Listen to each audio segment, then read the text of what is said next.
கிருபையினால் தெரிந்தெடுக்கப்பட்டவர்கள், இயேசுவின் இரத்தத்தினால் கழுவப்பட்டவர்கள். சாத்தானுக்கு இனிமேல் உங்கள் மேல் உரிமை இல்லை. எல்லாமே இயேசு, எல்லாமே இயேசு, எனக்கு எல்லாமே இயேசு. பரிசுத்த நாமத்துக்கு மகிமை உண்டாவதாக. Glory be to God's holy name. ஆதியாகமம் 12ஆம் அதிகாரம் முதல் 3 வசனங்கள் நாம் வாசிக்க கேட்கலாம். Let us turn to Genesis chapter 12 verses 1 through 3. கர்த்தர் ஆபிரகாமை நோக்கி, நீ உன் தேசத்தையும் உன் இனத்தையும் உன் தகப்பனுடைய வீட்டையும் விட்டு புறப்பட்டு நான் உனக்கு காண்பிக்கும் தேசத்துக்கு போ. நான் உன்னை பெரிய ஜாதியாக்கி உன்னை ஆசீர்வதித்து உன் பேரை பெருமைப்படுத்துவேன். நீ ஆசீர்வாதமாயிருப்பாய். உன்னை ஆசீர்வதிக்கிறவர்களை ஆசீர்வதிப்பேன், உன்னை சபிக்கிறவனை சபிப்பேன். பூமியில் உள்ள வம்சங்கள் எல்லாம் உனக்குள் ஆசீர்வதிக்கப்படும் என்றார். Now the Lord had said unto Abram, Get thee out of thy country, and from thy kindred, and from thy father's house, unto a land that I will shew thee, and I will make of thee a great nation, and I will bless thee, and make thy name great, and thou shalt be a blessing, and I will bless them that bless thee, and curse him that curseth thee, and in thee shall all families of the earth be blessed. கர்த்தருடைய பரிசுத்த நாமத்துக்கு மகிமை உண்டாவதாக. Glory be to God's holy name. ஆபிரகாமிடத்தில் வாழ்க்கையில் முதலாக சர்வ வல்லமையுள்ள தேவன் அவனோடு பேசுகிறார். Almighty God spoke to Abraham the first time in his life here. அவனிடத்தில் பேசும் பொழுது நான் உன்னை ஆசீர்வதிப்பேன் என்று அவர் வாக்கு கொடுக்கிறார். When he spoke unto him, he said, he promised him, I will bless you. இரண்டாவது நீ ஆசீர்வாதமாய் இருப்பாய் என்று அவனுக்கு ஒரு வார்த்தை சொல்கிறார். Secondly, there's a word unto him, thou shalt be a blessing. மூன்றாவது உன்னை ஆசீர்வதிக்கிறவர்களை நான் ஆசீர்வதிப்பேன் என்று சொன்னார். And thirdly, I will bless them that bless thee. நான்காவது பூமியில் உள்ள வம்சங்கள் எல்லாம் உனக்குள் ஆசீர்வதிக்கப்படும் என்றும் சொன்னார். Fourthly, in thee shall all the families of the earth be blessed. ஒன்று நீ ஆசீர்வதிக்கப்படுவது, மற்றொன்று நீ மற்றவர்களுக்கு ஆசீர்வாதமாய் இருப்பது, மூன்றாவது உன்னை ஆசீர்வதிக்கிறவர்களை ஆசீர்வதிக்கப்படுவது, உன்னுடைய வம்சங்களுக்கெல்லாம் உன்னுடைய வம்சமெல்லாம் உன் மூலமாய் ஆசீர்வதிக்கப்படும். 1. You will be blessed. 2. You will be a blessing to others. 3. Those that bless you will be blessed. And 4.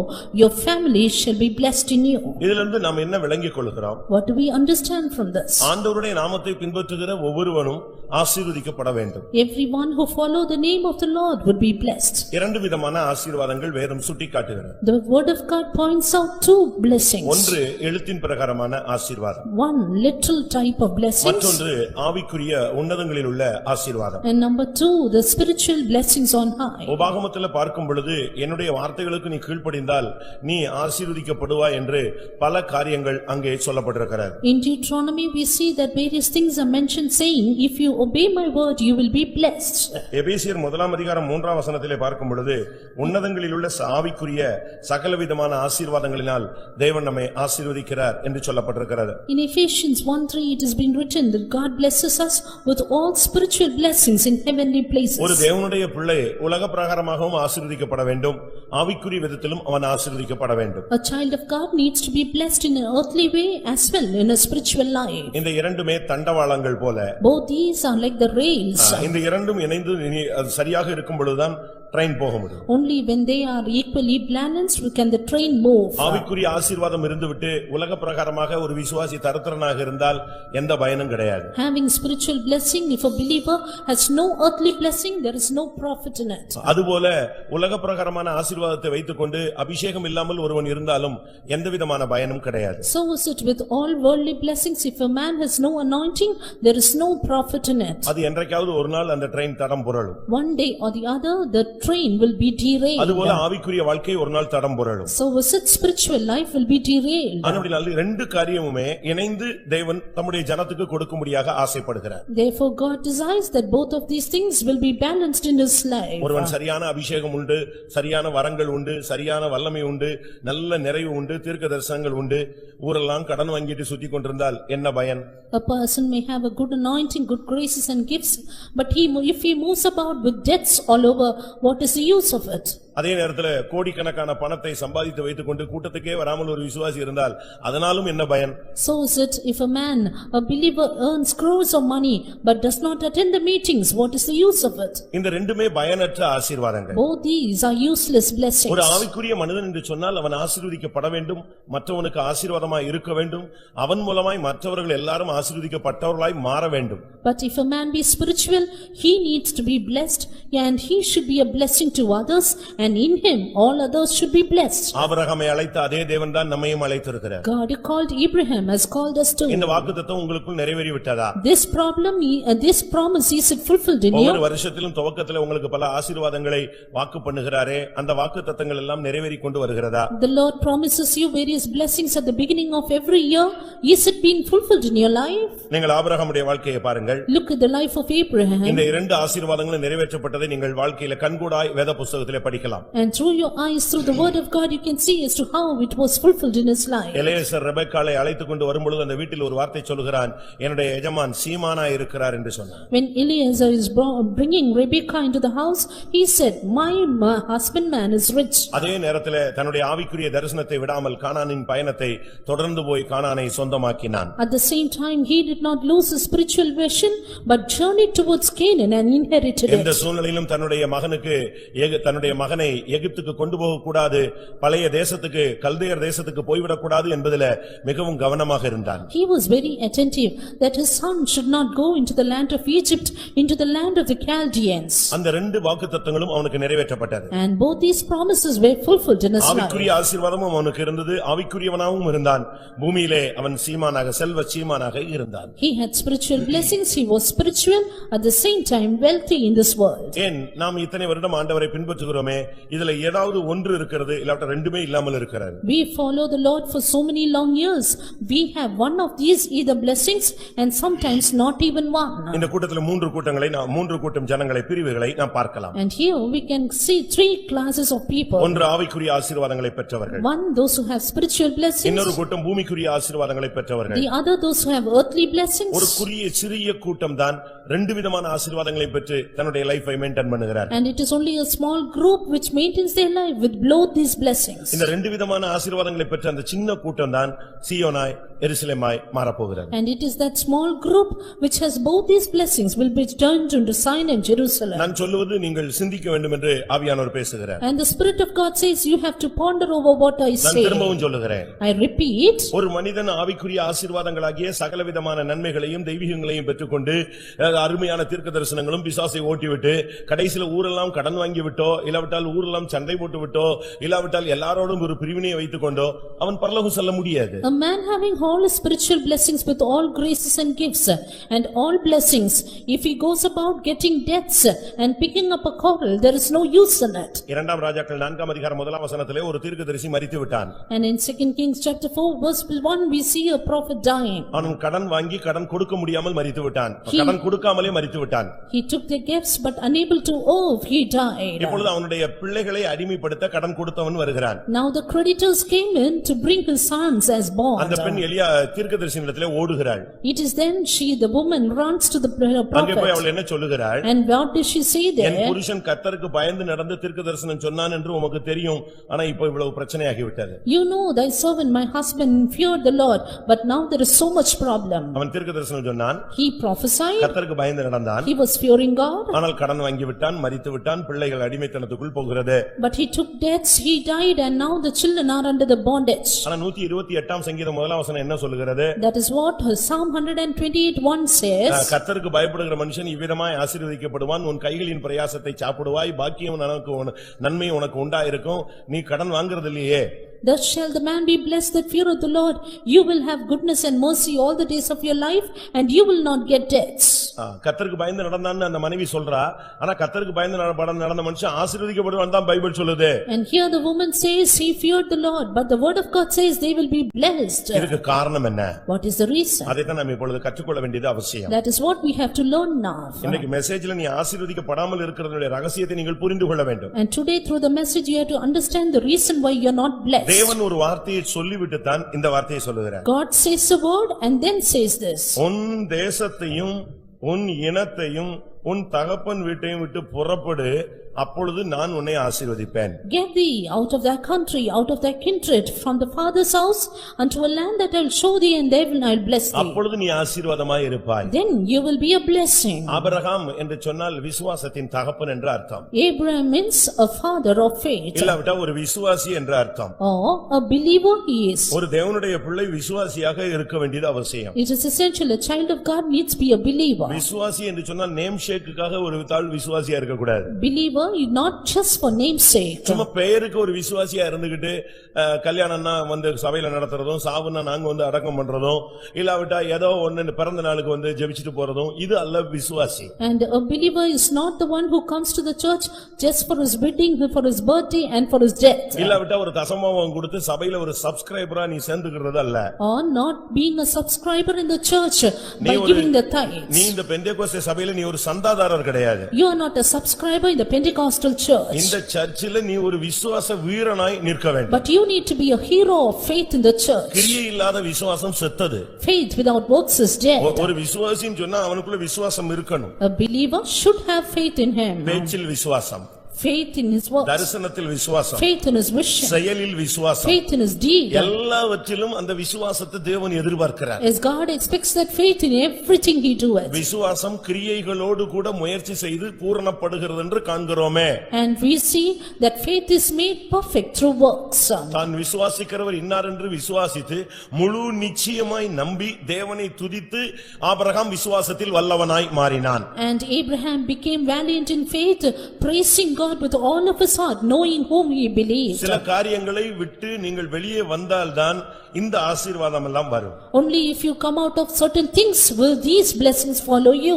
Abraham விட வேண்டியது என்ன? What had Abraham to leave? இத நீங்க மெசேஜாவும் எடுத்துக்கலாம், சுத்திகரிப்பாவும் எடுத்துக்கலாம். You can take this as a message as well your sanctification. இன்னொரு பகுதியில ஆசீர்வாதத்துக்குரிய தடை என்னங்கிறது நீங்க அண்டர்ஸ்டாண்ட் பண்ணி சரிப்படுத்திக்கலாம். With this you can set right what is your hindrance from attaining the blessings. நீங்க உங்களுடைய ஆசீர்வாதத்துக்குரிய தடையை நீங்களே நீக்கலாம். And you yourselves can put out that hindrance from your life. Abraham மரித்தபோது When Abraham died, பெலிஸ்தர்கள் வந்து அவன் வெட்டி வைத்திருந்த துறவுகள் எல்லாம் மண்ணள்ளி போட்டு மூடிட்டாங்க. Philistines came and stopped the wells which he digged by the earth. விசுவாசம் குறைய குறைய உன்னுடைய ஊற்றுக்கண்களை பிசாசு மண்ணள்ளி போட்டு உலக பிரகாரமான காரியங்களை போட்டு மூடிடுவான். Even as your faith decreases, the devil will stop your wells by earthly matters. Isaac ஒன்றொன்றாக தோண்டினான். Isaac digged one by one. அதுபோல உன்னுடைய ஆசீர்வாதத்தின் தடைய இப்போ வேதவசனத்தின் வெளிச்சத்துல நான் சொல்லும் பொழுது நீ ஒவ்வொன்றாய் தோண்டினால் உனக்கு ஆசீர்வாதம் இன்றைக்கு கூட கிடைக்கும். So sit, if you today you will dig out the wells which hindered your blessings,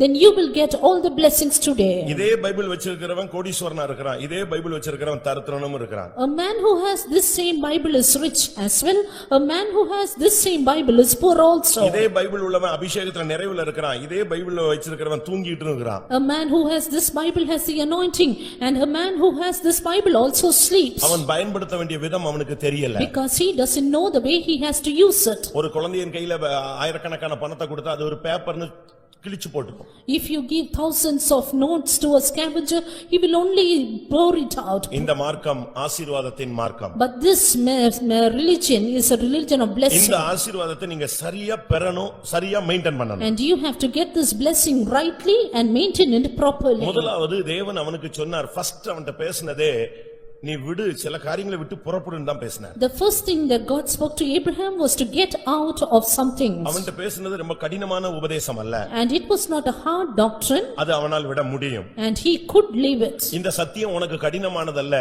இந்த சத்தியம் யாருக்கெல்லாம் கடினமா இருக்குன்னு நினைக்கிறாங்களோ அவங்களை இந்த சபையில கர்த்தர் கொண்டு வர்றதில்ல. This truth is not hard for you.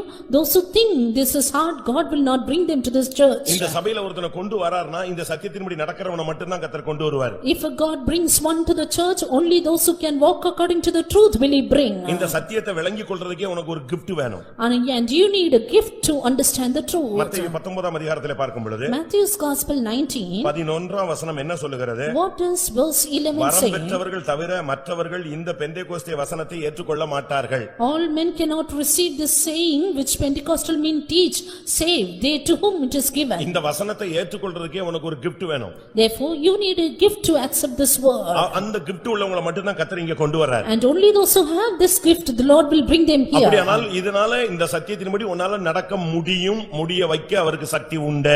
If it is so, you will be able to walk according to this truth, and he has the truth to make you walk in it. முதல் அவனுக்கு சொன்ன வார்த்தை என்ன? And what is the first word he gave? ஏன் இரண்டாவது வசனத்தை முதல்ல சொல்லாம முதலாவது வசனத்தை அந்த விட்டுவிட வேண்டிய காரியத்தை முதலாவது சொல்லுகிறார்? Why did God say the first thing he has to leave and then the blessing? நம்ம ஒரு வசனத்துல ஒரு கடிந்து கொள்ளுதல் இருந்துச்சுன்னா அதை விட்டுட்டு ஆசீர்வாதமா இருப்பாங்கறத மட்டும் தான் டேஷ் போட்டு நம்ம எழுதி பைபிள்ல வச்சுக்கிறோம். When we read a verse in the Bible, first of all we underline the word of blessing and then the chastisement. அப்படிதானே நம்முடைய பழக்கமா இருக்கிறது. That is our usual practice. பிரியமானவர்களே, அப்படி அல்ல. But beloved, it is not like that. ஆசீர்வாதத்தின் வழியை தேவன் அருமையாக ஃபர்ஸ்ட் பேசும்போதே சொல்லிட்டார். முதல் பேஸ்ட் பரலோகத்திலிருந்து தேவன் அவன்கிட்ட பேசுறாரு, உன் தேசத்தை விடு. Right when the Lord speaks, he first says the ways of blessing, and he says you get out of your land. உன் இனத்தை விடு. You get from thy kindred. உன் தகப்பன் வீட்டை விடு. Get out from thy father's house. அதுக்கு பின்பு தான் கர்த்தர் சொல்றார், நான் உன்னை ஆசீர்வதிப்பேன். And then the Lord says, I will bless you. இந்த தேசம் என்றால் என்ன? What is this country? தேசம் என்று சொல்லும் பொழுது அவன் ஊர் என்னும் கல்தேயர் தேசத்தைச் சேர்ந்தவன். And that when you say of the country, he belongs to the land of Chaldees, which is Ur. அப்படிதான் பைபிள் சொல்லுகிறது. That is what the word of God says. அவனுடைய ஊர் அவனுடைய ஊரே அந்த பெயருக்கு ஊருமே அதுவும் ஊர்தான். His native place was Ur of the Chaldees. ஆதியாகமம் 11:28ல பார்க்கும் பொழுது ஆரான் தன் ஜன்ம பூமியாக ஊர் என்கிற கல்தேய பட்டணம் என்று சொல்லி இருக்கிறார். Genesis 11:28, and he had this nativity which is Ur of the Chaldees. அந்த ஊர் என்றால் என்ன அர்த்தம்? What is this Ur speak of? அதுக்கு ரெண்டு அர்த்தம் இருக்கிறது. It has two meanings. ஒன்று ஜுவாலை, One flame, மற்றொன்று சர்ப்பம் இருக்கும் பொந்து. other the place where the serpent hides. அதுதான் அந்த ஊருடைய அர்த்தம். This is the name of that Ur. ஊர் என்கிற அந்த பெயருடைய அர்த்தம் ஒன்று ஜுவாலை, மற்றொன்று சர்ப்பம் இருக்கிற பொந்து. This place has two meanings, one flame, the other the place where the serpent hides. தேவன் உன்னை ஆசீர்வதிக்கணும்னா முதலாவது இந்த சர்ப்பம் இருக்கிற பொந்த விட்டு நீ வெளியே வரணும். If God has to bless you, first of all come out of this hole where the serpent lies. பாம்பு இருக்கிற பொந்துக்குள்ள போய் யாராவது உட்காருவீங்களா? Will any one of you go and sit in the hole of the serpent? ஒரு time இல்லனாலும் இன்னொரு time என்ன செய்யும்? அது உன்னை தீண்டும். Sometime or the other it will hook you. உன் வாழ்வு முடிவுக்கு வரும். And your life will come to an end. அதனால தான் கர்த்தர் அவன்ட்ட பேசும்பொழுது ஃபர்ஸ்ட் சொன்னார், உன் தேசத்தை விடு, அந்த சர்ப்பம் இருக்கிற ஜீவியத்தை நீ விட்டுட்டு வெளியே வா. That is why the Lord says, first come out of thy land where the serpent lies. சர்ப்பம் இருக்கிற பொந்துக்குள்ள இருந்துகிட்டு தேவனே என்னை ஆசீர்வதியும்னா அங்க சர்ப்பம் தான் இருக்கு, அதுதான் உன்னை ஆசீர்வதிக்கும். Being in the hole of the serpent, if you say God bless me, the serpent will bless you. அதுதான் உன்னை தட்டிக்கிட்டே இருக்கும், கொட்டிக்கிட்டே இருக்கும். அதுடைய விஷம் தான் உனக்கு ஏறி வாழ்க்கை சர்ப்பமாய் மாறும். And only the serpent will stink you and its poison will become your life. முதலாவது உன் தேசத்தை விடு. First of all, get out of thy country. எழுத்தின் பிரகாரமாக முதலாவது நமக்குள்ள இருக்கிறதான வித்தியாசங்களை நாம் விட வேண்டியது அவசியம். Literally, first of all, we need to leave off the differences between us. ஜுவாலைக்குள்ள இருந்தா என்ன நடக்கும்? When you are in the flame, what will happen? கொஞ்ச நேரத்துல நீயும் பற்றி எரிஞ்சு ஒண்ணுமில்லாம சாம்பலாய் போய் விடுவாய். Within few minutes, you also will become nothing and turn to ashes. இன்றைக்கு இந்த காலை வேளையில இந்த சர்ப்பம் இருக்கிற பொந்திலிருந்து தம்முடைய ஜனத்தை வெளியே வந்தால் நான் ஆசீர்வதிப்பேன் என்று தேவன் வார்த்தையோடு வந்திருக்கிறார். This morning the Lord says with the word, if you will come out of the hole of the serpent, I will bless you. உன்னுடைய தேசத்தை நீ விடு. Leave your country. அதை நீ விட்டால் தான் உன்னுடைய வாழ்க்கையில ஒரு விடுதலை உண்டாகும். Only if you come out of that, you will have a deliverance. ஒரு சிலருக்கு ஊர்னு சொன்னா விடவே முடியாது. For some, they cannot leave the country. ஊர்னு சொல்லிட்ட உடனே டப்புன்னு அந்த ஊர் ஆளுங்க எல்லாம் சேர்ந்துருவாங்க. They immediately join with their native people. அந்த ஊர்னு சொன்ன உடனேயே அவங்களுக்குள்ள ஒரு இனம் புரியாத ஒரு பாசம், அன்பு, இணைப்பு, பிணைப்பு எல்லாமே சேர்ந்து வந்துரும். When they see the people of their own native, they have their love and color revealed there. இரண்டாவது இனத்தை விடும்படியாக சொன்னார். And two, he asked them to come out of the kindred. ஆண்டவர் அவன்கிட்ட பேசினதை நான் உங்களுக்கு பேசுறேன். And what the Lord spake to you him, I speak to you. ஆசீர்வாதத்துக்கு தடை என்னங்கறதை நீங்க கண்டுபிடிக்கணும். நீங்க நினைக்கலாம் நம்ம இனத்தோடு சேரும்னு. சேர்ந்ததனால தான் உனக்கு ஆசீர்வாதம் வரல. You have we say usually that the country people will join to their own people, but just because of that you have no blessing. அநேகர் சொல்றாங்க ஆபிரகாம் இனத்தோடு மறுபடியும் சேர்ந்தார்னு. And it is said in the word of God that Abraham came back to his land. அதனாலதான் அவன் பூரணத்தை சந்திக்கவில்லை. That is why- நம்மை அல்லாமல் அவர்கள் பூரணத்தை பெற்றுக்கொள்ள முடியாமல் போனது. That is why it is written they could not attain perfection better than us. அவனுடைய எபிரேய இனம். And he belonged to the land of Hebrew. எபிரேயன் சொன்னா எதிர்புறம்னு அர்த்தம். Hebrew means எதிர்புறம், opposite and the opposite side. எப்பொழுதுமே ஒரு தேவனுடைய பிள்ளை எதிரிலே இருக்க கூடாது. ஆண்டவருக்கு ஆப்போசிட்டாவே உன்னுடைய வாழ்க்கை போய் கொண்டே இருக்க கூடாது. A child of God should not be always on the opposite side, a life contrary to God. ஒரு சிலர் எந்த பிரசங்கம் பண்ணாலும் அதுக்கு கான்ட்ரோவர்சி ஒரு பாயிண்ட் ஒரு வசனத்தை எடுத்துட்டு வருவோம். Some people, however we may preach to them, they will take a verse out of the Bible contrary. வீடுகள்ல ஏன் பிரச்சனை? And why the problem in the family? ஊழியங்கள்ல ஏன் பிரச்சனை? Why problem in the ministry? பிசினஸ்ல ஏன் பிரச்சனை? Why problem in your life? ஒருத்தன் சொன்னதை அடுத்தவன் ஏத்துக்கலன்னா அன்னைக்கு பார்ட்னர்ஷிப் உடைஞ்சு போயிடுது. It's because when you are opposite to them and the partnership decreases. ஏன் இன்னைக்கு கிறிஸ்தவனும் டைவர்ஸ்ல போய் நிக்கறான்? Why even today the Christians divorce? அங்கேயுமே அந்த பிரச்சனை தான். Even there it is that problem. ஒருத்தர் சொன்னதை ஏத்துக்கலங்கும்போதே பிரிவினை வந்துரும். They are unable to accept the saying of the other and there is division. உன்னுடைய இனத்தை விட வேண்டியது அவசியம். Beloved, you have to leave thy kindred. இனத்தை விடாததனால புதிய ஏற்பாட்டில் ஒரு சம்பவம் நடந்தது. Because they did not leave the kindred, one thing happened in the New Testament. Pavul ஒரு independent preacher. Saint Paul was an independent preacher. அவனை பர்னபா சந்தித்து அப்போஸ்தல ஐக்கியத்திலே கொண்டு வருகிறார். Barnabas met him and took him to the apostolic ministry. பர்னபாவும் பவுலும் இப்பொழுது ஊழியங்களில் அற்புதங்களை செய்து கொண்டே வருகிறார். Now Barnabas and Paul did wonders in the ministry. இந்த பவுல் பர்னபாவு கூட மார்க் ஜாயின் பண்ணிக்கிட்டான். And Mark joined along with this Paul and Barnabas. ஆனா ஒரு இடத்துல ஒரு ஊழியத்துக்கு போன இடத்துல பிரச்சனை வந்து விட்டது. But there was a problem in the place where they did the ministry. அந்த சந்தர்ப்ப சூழ்நிலையை பார்த்துட்டு மார்க் ஓடி போய்ட்டான். Looking at that situation, Mark fled away. பிரச்சனையான நேரத்துல அவன் இல்ல. And in that problematic situation he was not there. இப்ப மறுபடியும் அவங்க சுவிசேஷ பிரயாணம் தொடங்குறாங்க. Now again they began the missionary journey. மறுபடியும் வந்து மார்க் ஜாயின் பண்றான். Again Mark joined them. அப்ப பவுல் சொன்னாரு இவன் வர வேண்டாம். Then Paul said he need not come. இவனை என்னால கூட்டி போக முடியாது. I cannot take him with me. ஏன்னா இவன் வந்து ஓடுற ஆளு. Why? Because he flees away. இவனை நம்பி நம்ம ஒரு ஊழியத்தை கொடுக்கவும் முடியாது. இவன் நம்பி நம்ம கூட வச்சிருக்கவும் முடியாது. I cannot give him a ministry believing him and cannot keep me with him. நம்ம ஆளுங்க கூட சிலர்லாம் அப்படி நடப்பாங்க. And some of us also are like that. நல்லா உட்கார்ந்து பேசிட்டு இருக்கும்போது இருப்பாங்க. வேலையை தொடங்குவோம் அப்படினா போதும் வண்டி எங்க இருக்குனே தெரியாது. ஓடிடும், எஸ்கேப் ஆயிடும். They start and chat well, but when we say come let us work, they flee away. இல்ல பிரேயர் ஸ்டார்ட்னா போதும் ஆளு இருக்க மாட்டாங்க. And when we say the prayer starts, they அதே disappear. போல மார்க் அப்படி ஒரு டிசைன்ல உள்ள ஆளு. And Mark was of such a disguise. என்ன நடந்தது? What happened? பவுல் சொல்றாரு அவன் வேண்டாப்பா நம்ம போலாம் ஊழியத்துக்கு. Saint Paul said he need not come, let us go on. பர்னபா சொன்னா அவன் வந்தாதான் நானே வருவேன். Barnabas said so only if he come I will come. கடைசில அவன் பார்த்தான் அப்ப நீயும் வேண்டாம் அவனும் வேண்டாம். Then finally he said you also need not come, he also need not come. பவுலும் சீலாவும் புறப்பட்டாங்க. மார்க் பர்னபாவை கூட்டிட்டு பர்னபா மார்க்க கூட்டிட்டு அவன் வேற ரூட்ல போய்ட்டான். Paul and Silas they went on their way and Mark and Barnabas they went on their way. இதுக்கு ரகசியம் என்ன? What is the secret of this? பர்னபாவு வந்து மார்க்கோட இனத்தான் என்று பைபிள் சொல்லுது. And the word of God says Barnabas. ஊழியத்துல ஜாதியை கொண்டு வந்துட்டா ஊழியம் நடுரோட்ல தான் நிக்கும். And if you bring the kindred or the caste in the ministry will be on half the way. அதுதான் அங்க நடந்தது. That is what happened there. Mark தன் இனத்தானாகிய பர்னபா தன் இனத்தானாகிய மார்க்குவை அப்படினு ஒரு வசனம் இருக்கு. And there's a verse which says Barnabas joined with Mark who is of same kindred. நாம் பண்ற பிரசங்கம் எனக்கும் உண்டு உங்களுக்கும் உண்டு இங்க உட்கார்ந்திருக்கிற ஊழியக்காரங்களுக்கு உண்டு.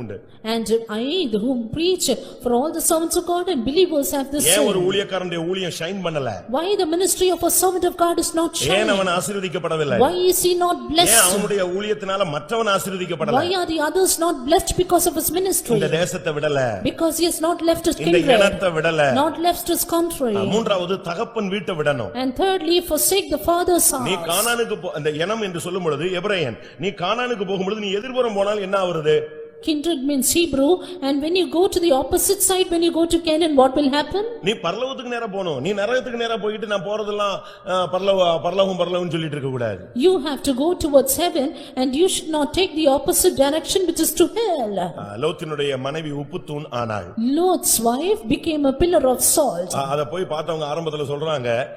People who went there and looked said, உடல் சோவாரை நோக்கி முகம் மட்டும் எங்க திரும்பி சொல்லுங்க சோதோமை நோக்கி. Her body faced Sodom, while her face faced Sodom. கால் ஓடுறது கை ஓடுறதெல்லாம் எங்க பார்த்திருக்கு? சோவாரை பார்த்து. முகம் திரும்பி இருக்கிறது எதை பார்த்து? சோதோமை பார்த்து. Legs and hands towards Sodom, while face turned towards Sodom. பரலோகம் போறேன்னு சொல்லிட்டே நீ நரகத்துக்கு போய் விழுந்துற கூடாது. You should not go to hell saying I am running towards heaven. ரொம்ப கவனமாக இருக்க வேண்டிய ஒரு மார்க்கம். It's a very careful that we have to be. மூன்றாவது தகப்பன் வீடை விட வேண்டும். Thirdly, forsake your father's house. அவனுடைய தகப்பன் வீடுங்கிறது தேராகினுடைய வீடு. His father's house is the house of Hamor. அவங்க அப்பா பேர் வந்து தேராகு. His father's name was Terah. அப்படினா அர்த்தம் என்னன்னா அலைந்து திரிகிறவன் அர்த்தம். Terah means the wanderer. இந்த சத்தியத்துல வந்துட்ட பிறகு நீ வந்து சுத்திக்கிட்டே இருக்க கூடாது. அந்த சபைக்கு போனேன், இந்த சபைக்கு போனேன், அங்க 2 நாள் இருந்தேன், இங்க 2 நாள் இருந்தேன், அங்க 3 நாள் போனேன், அங்க அப்படி இருந்துச்சு, இங்க எப்படி இருந்துச்சு, இப்படியே நீ சுத்திக்கிட்டே இருந்தேன்னா கடைசி வரைக்கும் சுத்தலாம். After coming to this earth, to this truth, you should not keep on wandering to this and that fellowship. உன்னுடைய தகப்பன் வீட்டை நீ விட்டுவிட வேண்டியது அவசியம். It is essential you have to forsake your father's house. இன்னைக்கு நம்மில் எத்தனை பேர் தகப்பன் வீட்டை விட முடியும்? Today, how many of us will be able to forsake the father's சொல்லி house? இருக்கிறது உன் தகப்பன் வீட்டை மறந்து விடு, அப்பொழுது ராஜா உன் அழகில் பிரியப்படுவார். There is a verse in Psalms which says, forget your father's house and the king will be pleased over your beauty. ஆண்டவர் உன்மேல பிரியப்படணும்னா உன்னுடைய சொந்த வீட்டை விடணும். If the Lord should be pleased over you, you have to forsake your own house. சுத்தமா விட்டுறணும். Totally forsake it. தாய் வந்து 10 மாசமா ஒரு குழந்தையை பெற்று எடுத்து கஷ்டப்பட்டு பெற்றெடுக்கிறார். A mother begets a child with great difficulty after 10 months. அது ஒரு தொப்புள் கொடி உறவுன்னு சொல்லுவாங்க. And they will say it is a relationship of neighbor. என்ன இருந்தாலும் குழந்தை பிறந்த உடனே தொப்புள் கொடி நெஞ்சாகணும், அறுத்தாகணும். இல்ல என் பிள்ளைன்னு வச்சுக்கிட்டா ஒன்னு நீ சாவ இல்லன்னா அது சாவும், இல்ல ரெண்டும் சேர்ந்து சாவும். How much ever close they may be, when the child is born, their nape has to be cut, or else either one will die. ஊழியத்துக்கு வந்த உடனே ஒரு சிசர் பண்ணணும். அதே மாதிரி இந்த சபைக்குள்ள வந்துட்ட பிறகு ஒரு சில சிசர்லாம் பண்ணணும். Soon after you come to the ministry, thing has to be cut, and soon after you come to the church, it has to be scissored. அலைந்து திரிகிற தன்மையை நிப்பாட்டிட்டு ஒரு இடத்துல ஸ்டாண்ட் பண்ணி கர்த்தருக்காக நம்ம ஸ்டாண்ட் பண்ண வேண்டும். Stop your wandering nature and stand for the Lord in a place. உபாகமம் என்ன சொல்லுகிறது? What does the word of God in Deuteronomy say? வேதம் தெளிவாக சொல்லுகிறது. He says clearly. உபாகமம் 12ஆம் அதிகாரம் 13 14 வசனங்களை பார்க்கும் பொழுது Deuteronomy 12, 13 and 14. கண்ட இடமெல்லாம் நீ உன் சர்வாங்க தகன பலிகளை இடாதபடி எச்சரிக்கையாயிரு. Take it to thyself that thou offer not thy burnt offerings in every place. உன் கோத்திரங்கள் ஒன்றில் கர்த்தர் தெரிந்து கொள்ளும் இடத்தில் மாத்திரம் உன் சர்வாங்க தகன பலிகளை இட்டு அங்கே உனக்கு போதகர் கற்பிக்கிற யாவையும் அங்கேயே செய்வாயாக. But in the place which the Lord shall choose in one of thy tribes, there thou shalt offer thy burnt offering, and there thou shalt do all that I command thee. நீ தகப்பன் வீட்டை விட வேண்டிய நேரம் வந்து விட்டது. The time to leave your father's house is come. அலைந்து திரிகிற தன்மையை விட்டு ஒரு இடத்துல நீ ஸ்டாண்ட் பண்ண வேண்டிய நேரம். The time is come, you have to stand in a place forsaking your wanderings. அப்பொழுதுதான் கர்த்தர் உன்மேல் பிரியப்படுவார். Then the Lord will be pleased over you. விவாகம் பண்ண உடனே பேரண்ட்ஸ் விட்டுறணும். அவங்க எங்கயாவது போய் எப்படியாவது நல்லா வாழ்றாங்கன்னு விட்டுறணும். பிடிச்சு கயிறை கட்டிட்டு இழுத்துக்கிட்டே அலைய கூடாது. Soon after your wedding, you have to forsake your parents' relationship and don't keep wandering over them. அவ்வளவுதான். அப்படிதான் பைபிள் சொல்லுது. Yes, that's what the word of God says. தன் தகப்பனையும் தாயையும் விட்டு தன் மனைவியோடே இசைந்திருப்பாள். They shall leave their father and mother and cleave to their own husband or wife. அதுதான் வாழ்க்கை. That is life. அப்படி நம்ம போதிச்சு தான் நம்ம கொண்டு போகணும். And you have to keep that track in our life. பைபிள்ல சொல்லி இருக்கிறது. The word of God says, மனரம்யம் நித்திய விருந்து.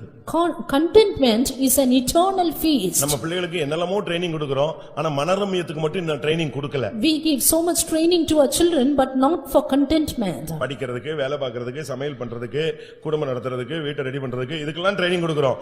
மனரம்யம் ஒரு மனதை ஸ்டடி பண்ற ஒரு ரம்மியமான ஒரு எஃபெக்ட் இருக்கு. அதாவது எந்த சூழ்நிலையிலையும் வாழக்கூடிய ஒரு கிருபை.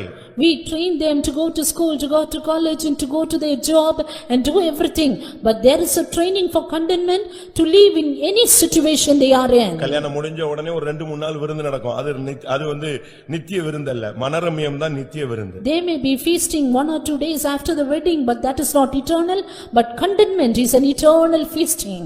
எந்த சூழ்நிலையும் வாழ்ந்திருக்கவும் தாழ்ந்திருக்கவும் பசியா இருக்கவும் பட்டினியா இருக்கவும் குறைவுபடவும் பரிபூர்ணப்படவும் நான் கற்று வந்தேன். Yes, I I have learned to be content in whichever situation I am in, to abound and to be full. தகப்பன் வீட்டை விட்டுவிடு. Forsake your father's house. அலைந்து திரிகிற ஒரு தன்மையை விட்டுவிடு. Stop your wandering nature. பிரியமானவர்களே, இது மாத்திரம் அவனுக்கு தேவன் சொன்ன வார்த்தை அல்ல.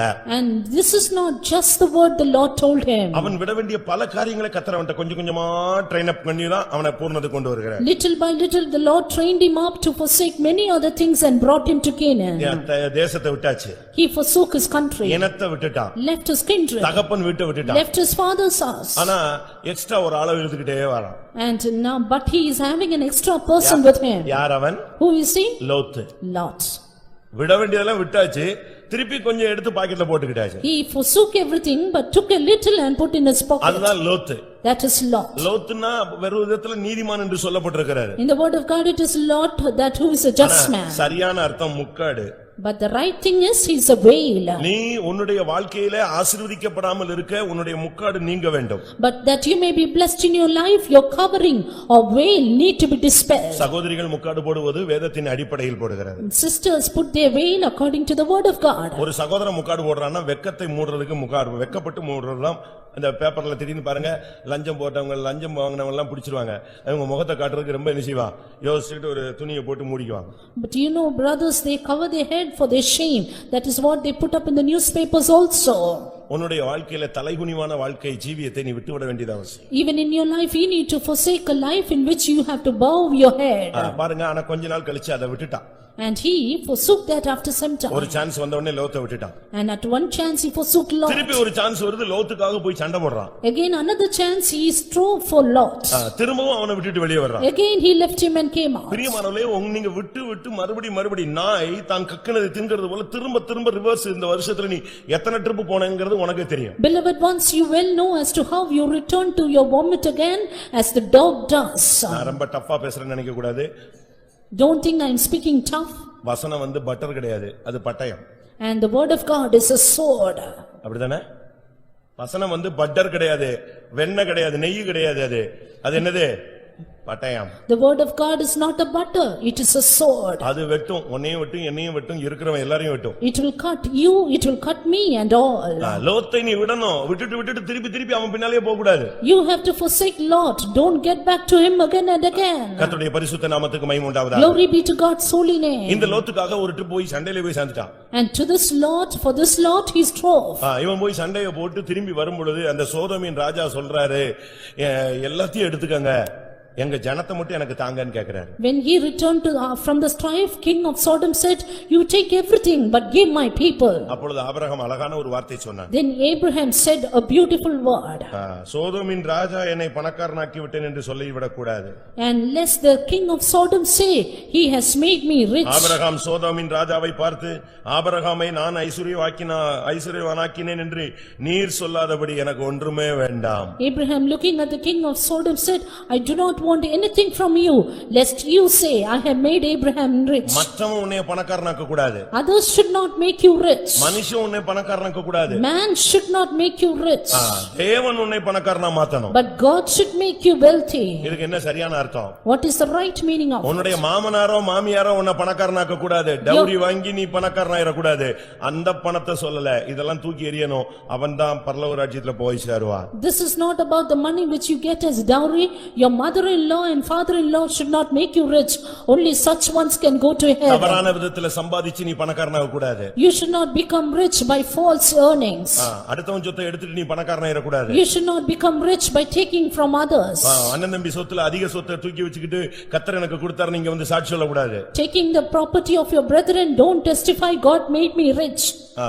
நீ டவுரி வாங்கிட்டு அதுல வந்து தசமபாகம் கொடுக்க கூடாது. Taking the dowry, don't give the tithes of it. நாயின் கிரயமும் வேசியின் பணயமும் தேவனுடைய வீட்டுக்கு வரக்கூடாது. The price of the dogs and of the adulterers should not come into the house of God. நீ ஒரு 15 லட்சம் டவுரி வாங்கிட்டு அதுல ஒரு 1.5 லட்சம் ரூபாயை கொண்டு வந்துகிட்டு அதுக்கு உடனே உனக்கு ஒரு காபி உனக்கு ஒரு டிபன் கொடுத்து இந்த ஊழியக்காரன் அனுப்பி நீயும் நாரத்துக்கு போய் அவனும் சேர்ந்து இழுத்து. getting 50 lakhs of dowry and giving 1.5 lakhs as tithes, and you getting coffee and drinks from the servants of God, don't bring all into hell.